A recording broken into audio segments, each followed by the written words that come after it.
welcome to our shenanigans here at the MTV Suite at Comic-Con, guys. Congratulations on your film, which has just gotten a new title, actually. As of 2 weeks ago, it was called something else. So unveil this this horrific title on us. What's the pronunciation? It is The Curse of La Llorona. La Llorona. La Llorona. Actually, guys, why don't you kill it? La Llorona. Llorona. So, and educate What me. they said. Exactly. I'm with you with it. The double L is really a Y, so that's all you get. Right. It's screwing up with my And brain. you gotta roll the R. You gotta roll your R's, guys. That's what you always gotta do. So educate me on this. This is a legend that has a lineage. This is something that is based in Yeah, it's folklore, been around right? for hundreds of years, basically. And if you grew up Hispanic, you've definitely heard it from your family, and more than likely your abuela, it's like your grandma would tell it to you, and she'd say, like, you better be good, or La Llorona's gonna come and get you. Got it. And it's a terrifying story. It's about, it's hundreds of years old. It's about this woman who, in this jealous rage, she grabs her 2 young boys and drowns them in the river, and then is like cursed to walk the earth for all eternity. So it's a really dark tale, and especially like for grandmas to tell grandkids about it. It's like, it's chilling. Amazing. And it has a good home here at Comic-Con in San Diego, where we love all things genre of all types. And have you shown some footage yet? Have you been able to? Yeah, we showed 3 clips last night, and it was awesome. It played really, really well. I'm really proud of them. I think we're all really proud of the movie and the clips that we played. It was awesome. The audience was like covering their eyes. And That's what you want. Screams, you heard screams. Yeah, So literal screams. What is it like for you guys? Because I assume this is probably some of the first footage you're getting to see of the film, and especially on a tale told in this genre, there's a big difference between being on set of something like this and seeing the finished product with the music and the sound cues and everything. Well, Just it was what's frightening like? on set. Was it? It was frightening on screen. Yeah, it's a very scary movie, so I think the audience is going to love it. Yeah. It's just very real. I mean, even though it's a period piece, it's interesting because it's the 70s, but for me, that's when I heard the most about La Llorona, because that's when I was a kid.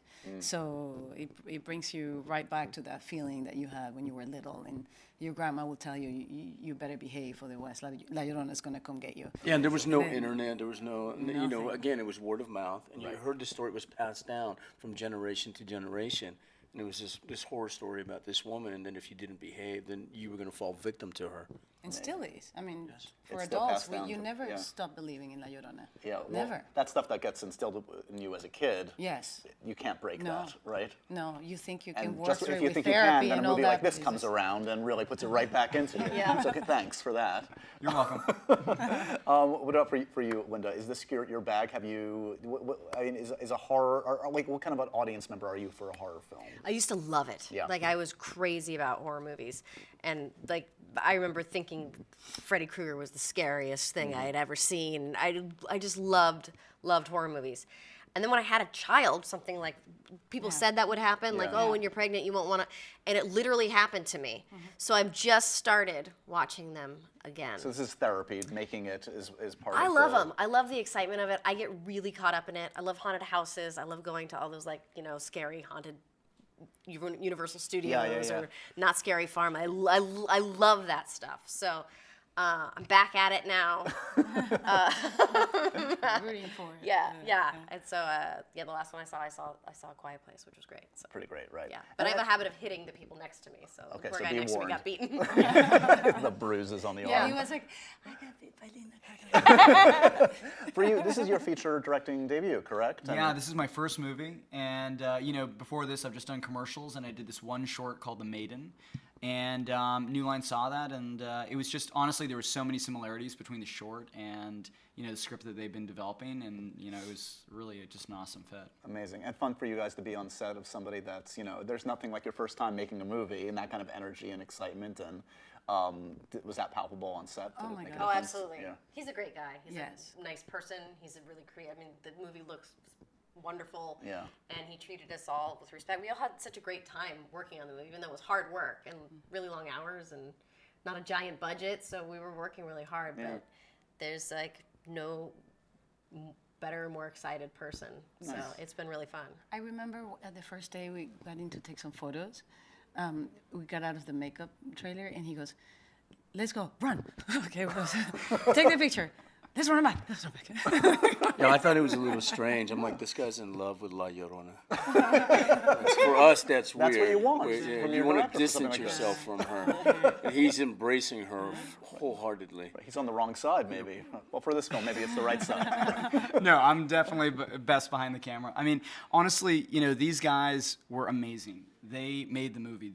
Of course, we always talk about how scary it is. You wouldn't buy any of that. You wouldn't believe it. You wouldn't be emotionally invested if it wasn't for them. And they brought so much humanity and just like amazing characters to it. I mean, they really killed it. What is the ultimate goal in seeing an audience go through something like this? Is it to see them rattled and kind of shaking, walking out of a theater? Does that mean these kinds of films can do something that no other kind of film can do?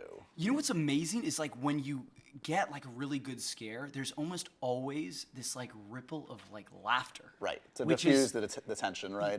right afterwards. It's like everyone gets scared, and then it's like this shared laughter, which like no one's really even conscious of, because no one really talks about they talk about, oh, I was so scared in the movie. They are not realizing how much they're laughing, and it's just out of this kind of shared nervousness, Right. which is just exquisite. It's like so fun to see, and like I think it's just that whole kind of range of emotion. It's really fun to experience. Nice. So we're obviously here in San Diego at Comic-Con, so I can't let Linda go without a question. Sure. How's Laura Barton doing? Did she survive the snap? What's going I on? can't tell you anything about that, but it's very exciting. I mean, those movies are gigantic. Yeah. Yeah. So what was your perspective on Infinity War? Like, did you go in knowing anything, or were you like the rest of us, sort of like? No, you know very little. They Yeah. they let out very little. Yeah. And sometimes even the things you think you know, they change. So Right. it's always exciting. I mean, we did the whole Marvel 10-year anniversary Yeah. shoot, and it was like everywhere you looked was That the photo most is incredible insane, yeah. actor that you were a fan of. So it was really, really fun. And then they're so kind to me, and it's just like